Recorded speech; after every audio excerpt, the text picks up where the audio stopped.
Our top story this hour, Tshwane Emergency Services says investigations are underway into the cause of a shack fire at the Itireleng Informal Settlement in Laudium in Pretoria, in which 5 children were burnt beyond recognition. Family members are still in shock following the death of 5 children in the incident. SABC News reporter Sitimo has more there. Itireleng Informal Settlement in Laudium woke up to the shocking news yesterday of the death of 5 children. This after they burned to death while their mothers were actually out. I'm actually joined now by some of the relatives of the deceased to elaborate on this particular situation. Mama, ke lebohela nako ya gago. Le kopo ntlhalosetse vele gore hey le findile out bjang ka ntho e etsagetseng. Nna ke nna Tshwane Masongane ke tlhakile Laudium ke founetse ba re bana ba shetse ka mo ntlong ka tloa ka pelo e botlhoke ke sa khone le go namela di taxi ka fitla ka folwa maraba starta ka tla mo ba reng ke Itireleng ka kira go le botlhoko tota ke wa bo makhelwane ba ngwana wa ka be ba ntshwara ba nnisa metsi a tshwikiri ba le tlhaloseditse gore go etsagetseng mama pele tiragalo e tlo etsagala ba ntlhaloseditse fela gore bana ba tshetse ka mo ntlong bo makhelwane e be le gore le nna ke sa khona go khotlela batla le nna le family ya bo Makoti ra tla gona mo bana ba tshetseng teng. My brother ke tlhalwanya re wena o mongwe wa bontate ba bana ba ba tlhokofatseng vele kopo ntlhalosetse maikutlo a hao vele ka tlhalwanya re itse keng a se potso ka e botsang motho mara o ikutlwa bjang? Ana ke feel guilty ka bana ba ka mkholero ba ntsositse ke robetse ba tlile go ntlong kwa le ba nshia ke robetse ba re ba tlo itisha mo isa bo kanti ke mo ile re bona ba sa bua ba bua furu kwa ba tla go nna ba ka 3 o'clock ba mpotso re bana ba shide mo ke tla mo ke rile bana ba ke sa ba itse loreng ke nga ba supa ba re ke ba ba feng mme wa ngwana o ka e gona no ne rutlile dipego tsa gore ka re le bona ba ba tlhatlhetse ya no since ba ba tsere bona sa trata ne mapodisi okay kana lina la ngwana ke manana ja ratse kae o mathomo na le 6 years wa bobedi na le 3 years and our last born na le 2 years.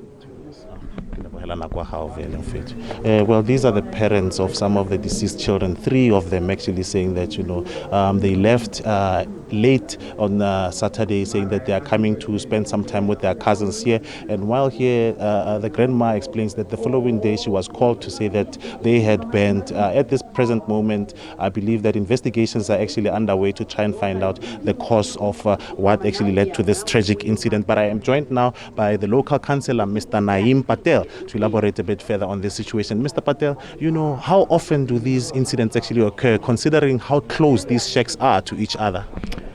I think shack fires in most informal settlements is a daily occurrence, but this one was very tragic. When 5 children die in such a tragic incident, locked inside a shack, they couldn't, even if they were awake, they couldn't even get out because there's no windows in the shack. Doors were locked from outside. I think it's tragic. I think there's a few reasons for this. One is alcoholism. I think illegal shebeens is something the government needs to deal with. It's daily we hear of these kind of incidents throughout informal settlements in the country. We need to get more strict. We need to pass more stricter laws, but not only pass the laws, government needs to step in and actually police these laws, implement these laws. Just having the laws is not enough. We're going to continue having tragedies like this. The second thing is Isinyoka. We're not sure what exactly happened yesterday, but from what we're seeing, it's either a stove that was left on, or Isinyoka. You can see behind us there's illegal connections to these shacks, and one of those 2 is what caused this fire.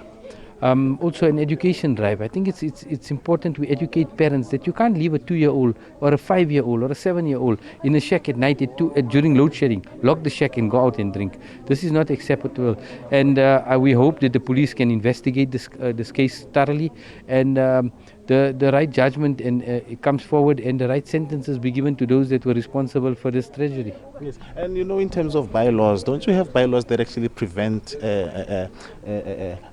residential dwellings to be so close to each other? Because in case of fire, it can just spread uncontrollably. Yeah, that is the truth. There's bylaws, But also Itireleng is an illegal informal settlement. We're sitting on a dolomite mine. This whole area is dolomitic. Behind us is the big dolomite mine of PPC. And we're not even supposed to have shacks on this area. That's why you can't build houses here. But to make it worse is people claim land, then they rent it to others. So you have 10 shacks in this yard. And something needs to be done to the owners of these shacks, because reality is, how did you rent a piece of land out to somebody which you don't own? You don't own the land, but you're putting up shacks on somebody else's land, you're renting it out. And this is the tragedy. Luckily, other residents were not at home. And the one gentleman actually was screaming, so the community managed to get him out. But if there were more residents at home, the tragedy could have even been worse than just five kids. We would have had more bodies, a bigger body count.